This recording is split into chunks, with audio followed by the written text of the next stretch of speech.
Magandang araw mga kangerit! For today's video ay magluluto tayo ng isdang may buntot. Bawal pero masarap. Dito pala tayo sa bahay ni ni Chef Eds. Dahil hingi tayo ng panggata. Isdang may buntot. Bawal pero masarap.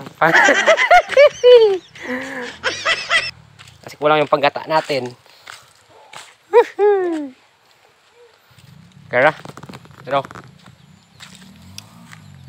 yun turun ya Victor man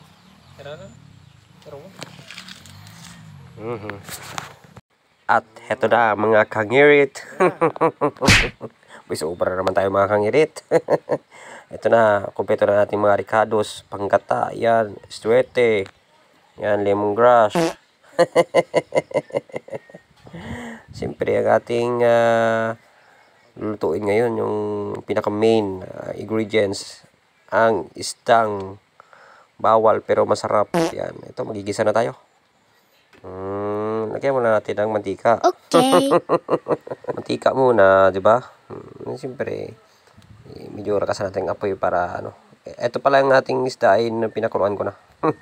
Papawala lang sa bayan. Gisa na tayo, gisa-gisa. Sa paggisa, ayan huwag kalimutan lagi na palabasin muna yung aroma ng bawat ingredients, lalo yung bawang, sibuyas, luya. Yan, palabasin natin para masarap talaga yung niluluto ba. Kahit sa simpleng tips ay baka mayroon kayong mapulot bala. Kung puroton nyo man bala, tignan nyo. Grabe naman sa kangirit. Matugro naman ka-tips ay daw bungit pa. Pagpatuloy na natin ang paggisa bala. Diba?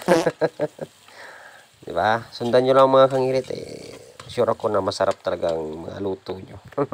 Talagyan na natin ang ating main ingredients. Ang isdang bawal pero masarap. Madake, pagkakadyo nga nakakain ko mo.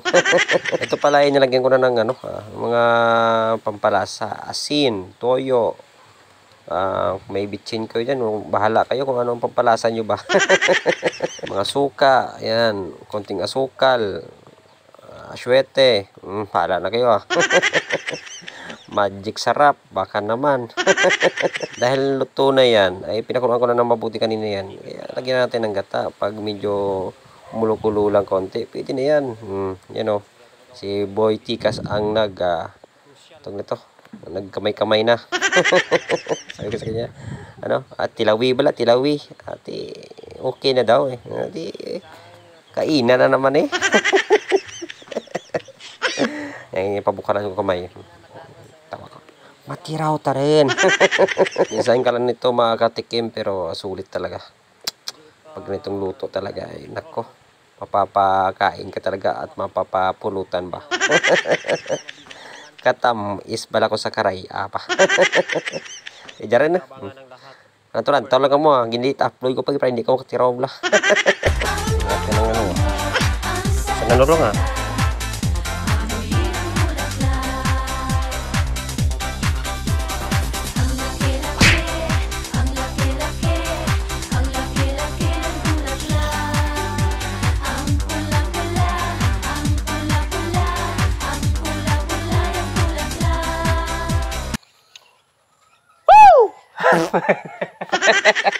I'm